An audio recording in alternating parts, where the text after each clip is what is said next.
Welcome back to Animal Crossing New Horizons. I'm Dear Darling. Shall we see what's going on our lovely little island of Fawnhollow today, where it looks like we got a bug off going on for Saturday. I didn't realise that, to be honest, but you know, we'll participate in one round and then we'll see where life takes us there, you know, if it's random radical journey or whatever, I don't know. Just throwing random buzzwords in, right? You might see in some sort of motivational book that you'll see in Waterstones or something on a discount shelf. I don't even know what that's meant to mean. But hello there everyone. Right now in Fawnhallow, it's 1:02 PM on Saturday, June 26, 2021. The first bike off of the season runs until 6 PM today. That's all for today. Have a fun day out there. The most important part is we need to make sure we play the bug off during August because we missed it last time. I can't remember why. Perhaps I played too late that day or something. But so this one doesn't really matter that much. I believe we even farmed out the bug off and I think we've got the gold trophy already. So it's not that big a deal. Dear, I bought this costume so I could play pretend. But the bugs in the floor get freaked out every time I put it on. You seem like the kind of person that can play dress up without scaring a bunch of bugs. It's playtime, bud. Claude. I'm pretty sure we had that letter before. From, someone. And a mirror. Just, again, standing out in front of my, house for no apparent reason. Bug of days is so exciting. I'm not the best at editing bugs, but something. Sorry. Yeah.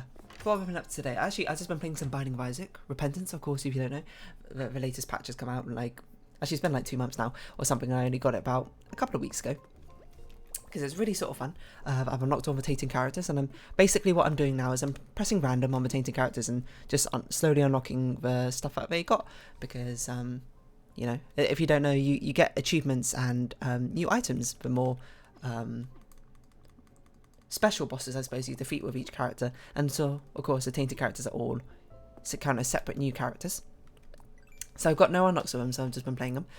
Okay, good thing we checked, because we do in fact have a Nook Mile redemption mission. Yeah, and it's a lot of fun. What's interesting about this is because I watched a lot of this new update before it came out, because, you know, obviously I watched Northern Lion and he played a lot of Isaac and that sort of thing, so, you know, I get a sort of good idea.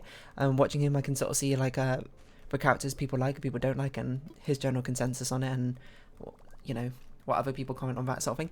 And the interesting thing is that I feel like my consensus with the characters is quite different, because Jacob and Esau, or Esau, I don't really know how you say it, is basically a very strange character, very unique mechanically characters, where you control two characters at the same time, you know, Alan Meepo from Dota 2 or something like that. He's like a puppet character in a fighting game. A lot of people hate him. The general consensus is he's really annoying, basically because he's kind of got like a disjointed hitbox, and it's double the size as normal, but he kind of gets double damage as well in the same aspect. I played, to be fair, I've only played him once, and I was like, he is super fun. This is awesome, you know. Yeah, I'm not sure he's my favourite character, but I'm just like, he's definitely in like my top 5. Just, I guess it's because I put a lot of emphasis on gimmicks and like interesting mechanics like that sort of thing. That really makes me enjoy a character a lot more if they have some very unique, defining thing.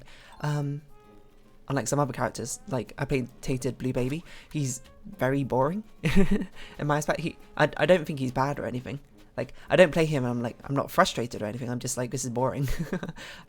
It's just not very interesting. Oh, I forgot we were laying down the path. That's probably what we'll do after we do this bug off. Like, I'm sorry if you haven't played Binding of Isaac, because it probably means nothing to you really. But it's just the general consensus of characters is very different, like from my views as well. I haven't played all the characters, mind you, yet. We're slowly getting there as you unlock things. But I just played a run as Tainted Eden, and if you don't know, in this game, Eden is known as the sort of random character. He starts with random stats. He starts with 2 random items.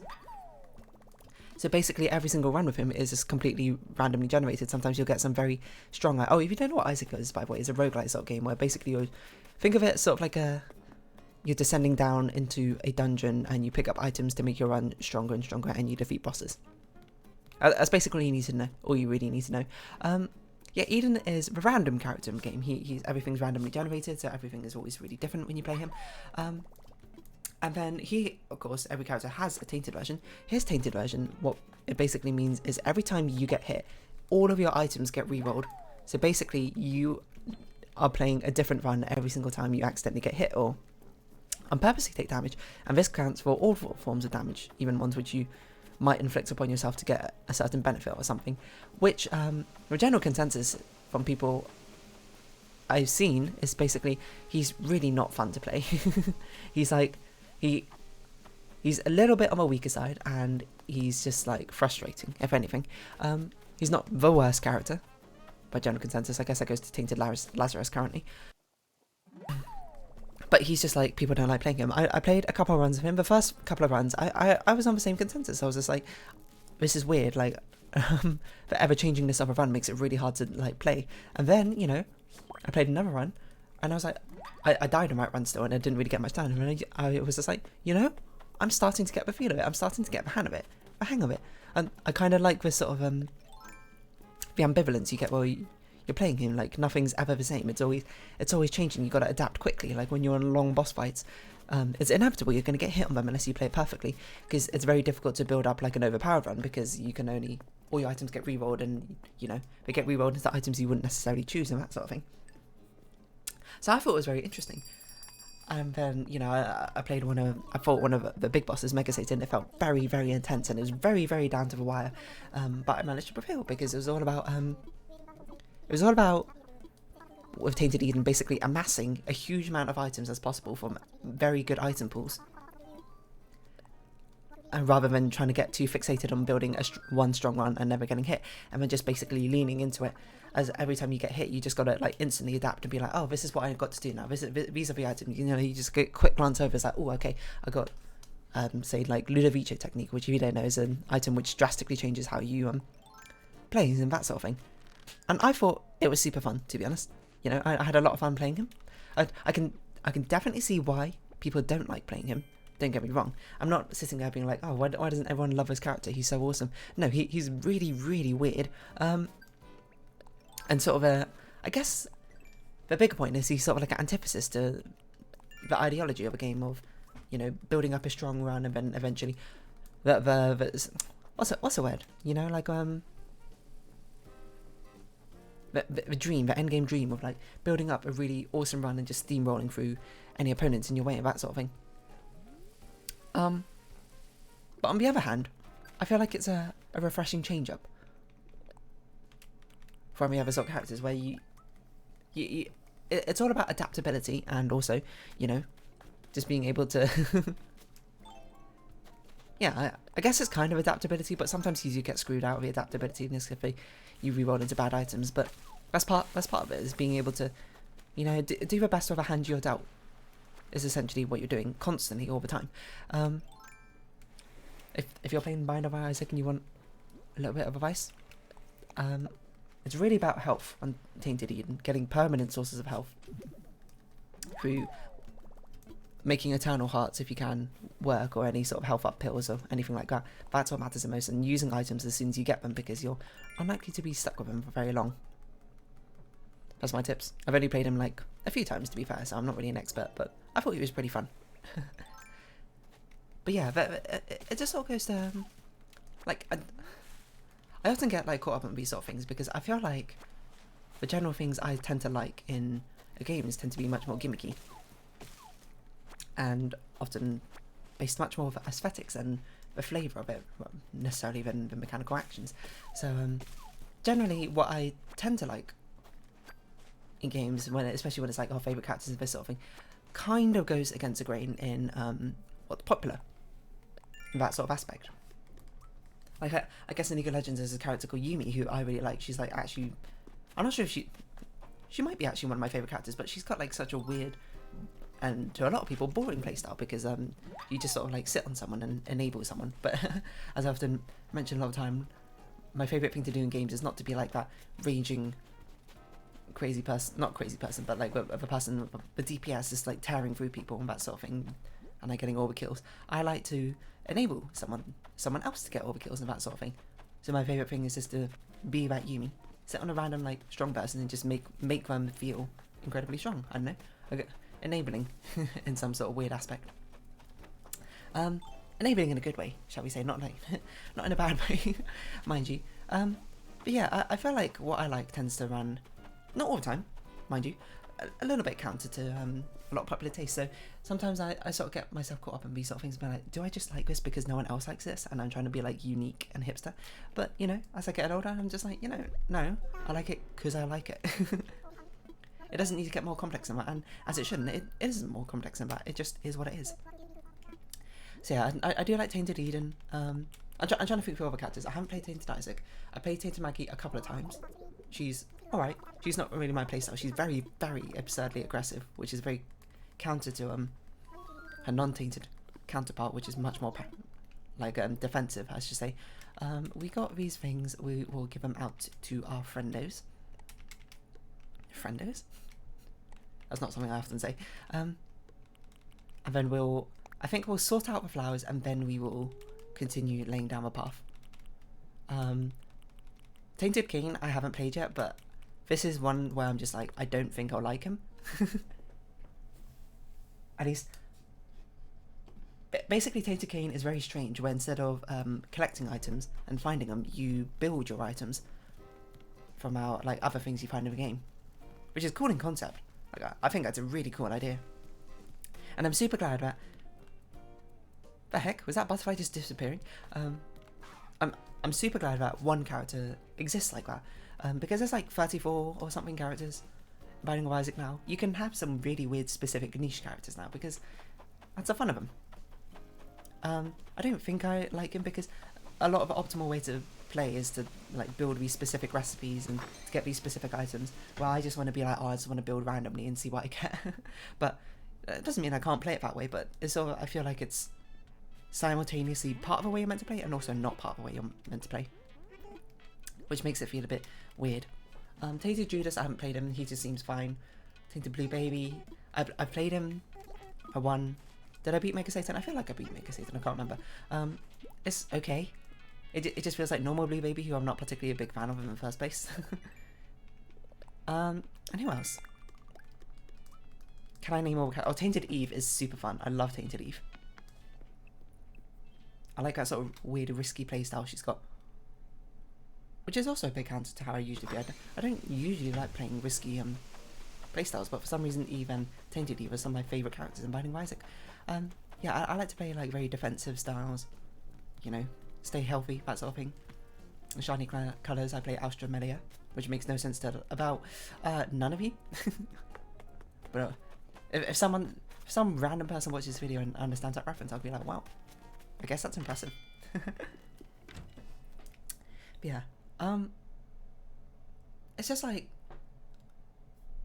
I suppose my tastes of what I like in a game do kind of counter to exactly what is generally popular and that sort of thing. What should we sell? Armor shoes? Do we even have armor shoes? I don't remember. Don't need flea. Don't need his coconuts. Yeah, that seems good. Yeah, everyone's a bit counter to the general population. I shouldn't say the general population because, like, that makes it sound like a worldwide appeal to everyone. Like, oh, everyone loves to play DPS. Everyone loves to be that huge damage. No, that's not necessarily true. There's also a lot of people out there like me who like playing with supportive roles, who like playing with tanks, that sort of thing. But yeah, I mean, I guess it kind of goes with MMORPGs in the first place. People don't like the most popular role is definitely with DPS, and I always like playing healers and then sometimes tanks as well. To be fair, the tanks is sort of like a more recent thing. I didn't like playing tanks when I was younger, but now I don't mind it, you know? I can get down with being with tank, being with sort of stalwart leader of a group, standing in front.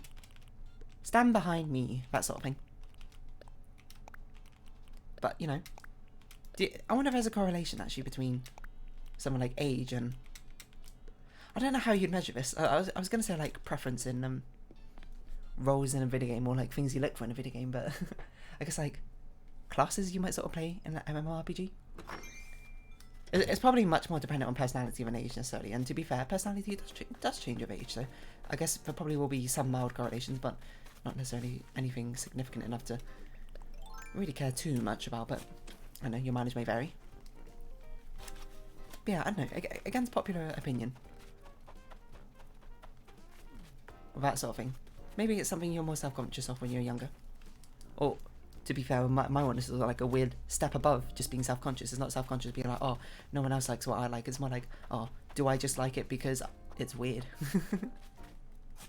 Because especially when you're a teenager, you want to make your mark on the world, or be like, what makes me who I am, what makes me different. And the answer in the end is just kind of like, you are what makes you are, rather than necessarily needing to force it in any other particular way. But you're conscious about it. You do things to try and appear cool necessarily, or you do things to try and fit in. It's just a human way, you know. We're very social creatures. We tend to like to be part of a community or a group or that sort of thing. So you, especially when you're a teenager, you try and make yourself stand out in some sort of ways of your unique identity or brand. Hello, Claude. Let's give you a gift. While you're at it, I must say I'm kind of hungry. Yeah. Can we give you anything? I guess not. I didn't realise we couldn't give you things during a bug off. Very strange. You would have thought you'd be able to have a regular conversation, but apparently not. Regular conversation days are for weekdays. When it's a weekend, Claude gets wild and loose. He wants to catch all the bugs he can.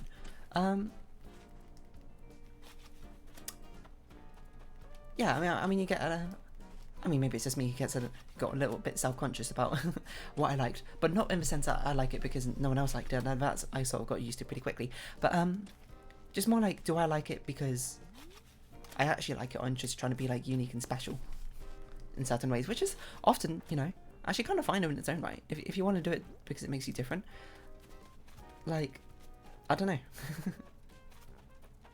I suppose what I mean is, like, as long as it's not hurting anyone, there's not really much wrong with it in the first place, and maybe you'll find and eventually discover your love for it in the first place. But I would just say, if you're not really sure if you like it, I suppose that's fine. But if you're doing it and you actively don't like it, and you know you're doing it just for clout or whatever, better be a pretty good reason, I suppose, in the first place, you know.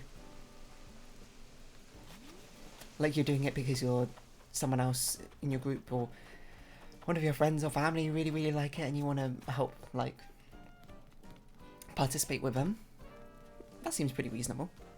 If you're doing it just for the image of it, then that's sort of just a bit, rubs me the wrong way. But, you know, you may be different. You may be like, that's perfectly fine. Doing it for show. But, you know, I leave it up to you. I leave it as an exercise up for a reader rather than me.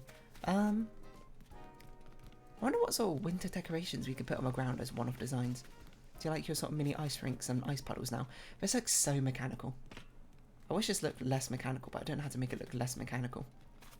I guess this is the sort of thing where we shouldn't put it down as a path, we should have put it down as a design. Yeah, maybe. Yeah, I actually think you're right. I actually think you're totally right. I think this is bad as a design. Oh, sorry, bad as a path, and should have been put down as a design. But yeah, I mean, if your tastes run different, that's completely fine, you know? If your favourite character in Game of Thrones is Joffrey, by all means, go for it. And don't let people hate on the things that you like just because it's not what they like, you know? At the same time, you don't force yourself to like something just because it's slightly different. Everything goes multiple ways, you know? I am, like, supremely hungry, so I'm gonna absolutely eat lunch after this, but, okay, I think this will look a bit better.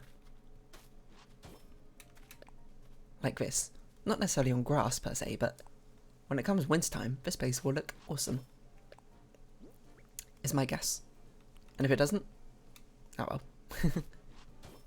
It does look a bit more au naturel like this, doesn't it? Like it's a natural puddle of ice rather than anything in particular. Okay, let's start with the top left corners. I'm trying to think what else sort of like runs counter to that sort of thing. I do catch myself sometimes. Like, I don't, you know, I'm kind of convincing myself on this, sorry. Let's finish a coherent thought. Like, maybe the first thing which attracted me to something in the first place was because it was unique. It was because it was, like, unpopular. And I will say, there's probably a little bit of an element of that when I do like things. When I'm interested in something, I'm like, oh, no one else likes this. This is niche, that sort of thing. Like, I don't know if I talked about this, like, that's how I started watching My Little Pony, Friendship's Magic, which is, you know, a hit sensation randomly in the internet era in the early 2010s or something. Has it really been that long? Maybe. but it's sort of like I checked it out because I was like, man, there's like this weird thing which is becoming some sort of mini cultish thing which people are now hating on. So let's check it out. And I was like, hey, it was pretty nice. It's actually something that's actually kind of up my alley. It's very just wholesomely sweet, with with actual depth in it rather than just being faceless, I suppose. Amelia, please. Amelia, would you kindly step to the side? It's all about how you look, you know.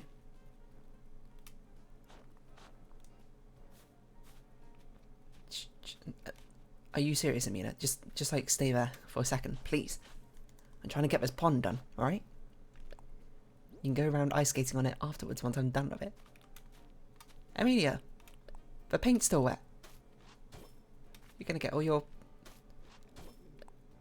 You just might have heard my stomach rumble, but I apologise.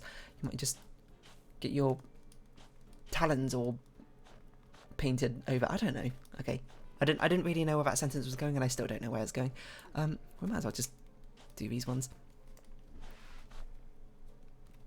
Yeah, but like, even if you were initially attracted, I shouldn't say attracted, that's a bit of a stronger, like, intrigued by something because of its uniqueness and because of its unpopularity, eventually you might end up just liking it anyway, because you like really get to understand it and can see past its reasons for its unpopularity in the first place.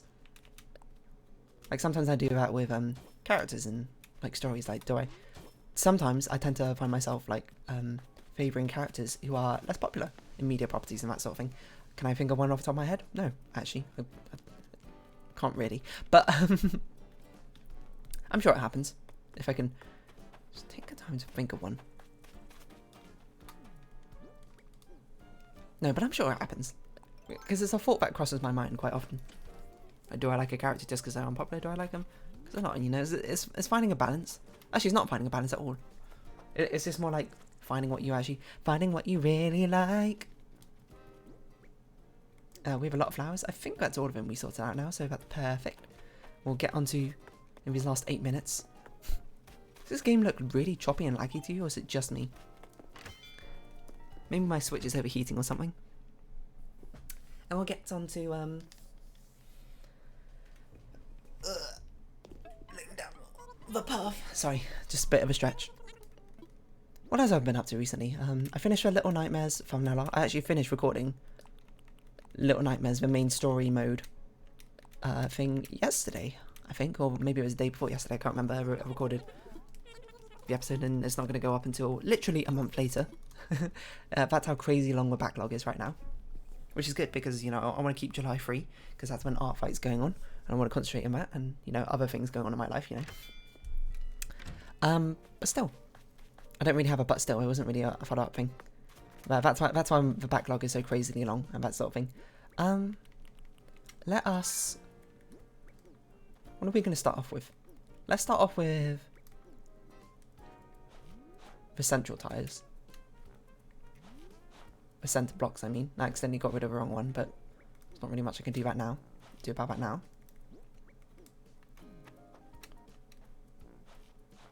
The centerpieces is what I mean to say. This is a centerpiece. Yeah, this is a centerpiece.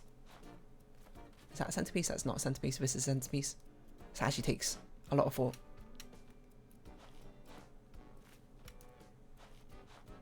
Oh no, rally behind the popular, rally behind the unpopular, all the same. It's not like it doesn't matter, but what it should matter to you, or should, in the sense that the one you choose should be the one that's important to you. You know, don't let yourself be swayed, but at the same time, don't feel bad for being swayed either. You know, it's not really a complicated issue because it's kind of sort of like meaningless in the end, I guess, which is kind of a lot of my conversations. But it's just, I suppose, my thoughts on it. Just, you do you, I guess, is really what it boils down to, which is perhaps a bit unsurprising in the end, but as long as it's not hurting anyone, you're doing fine. You know what we should do? We should download the ones without the leaves on, but only the edge pieces rather than all the corners. The corners can always have like leaves and mushrooms on, But the edge piece is what allows us to add a bit of variation if we don't. That's not a bad idea. That's not a bad idea, especially if we don't have any other things. Like, I don't know, a fairy circle would be a really cool thing to put down, wouldn't it?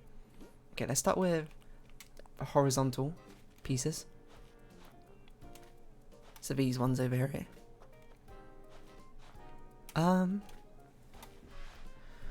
Yeah, I don't know. The question is, do I want this last one to be a rounded off corner or not? I think we'll keep it. I think we'll make it rounded off corner. I know stuff needs to go over here. I just don't know what to put over there is a problem. Got no other horizontal ones over there. It does not appear so. So I'll just go about it. I will say, you know, in the context of things where liking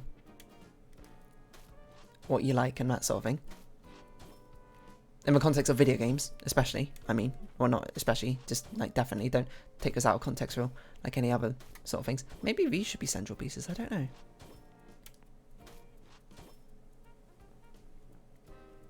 Oh, maybe this should be a round. No, that doesn't make sense.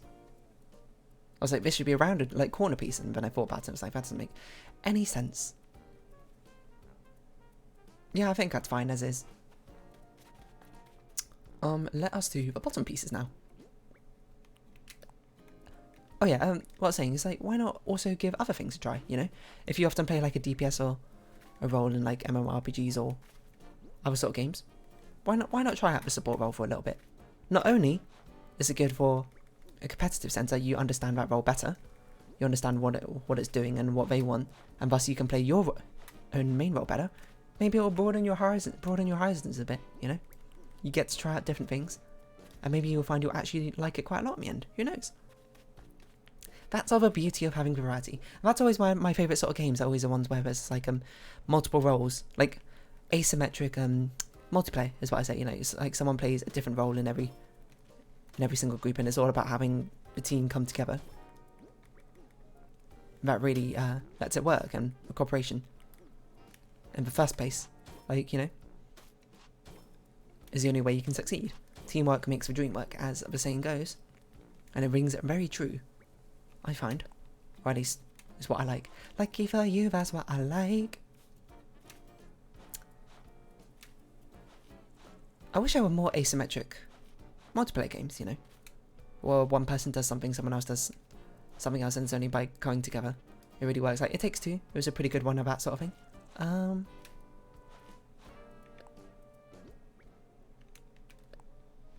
trying to think of some other things. Like we played this like tiny puzzle 4-player game called Tiny Brains. That was a pretty fun one. Everyone had a different role. I can't remember who I played. I think I played the...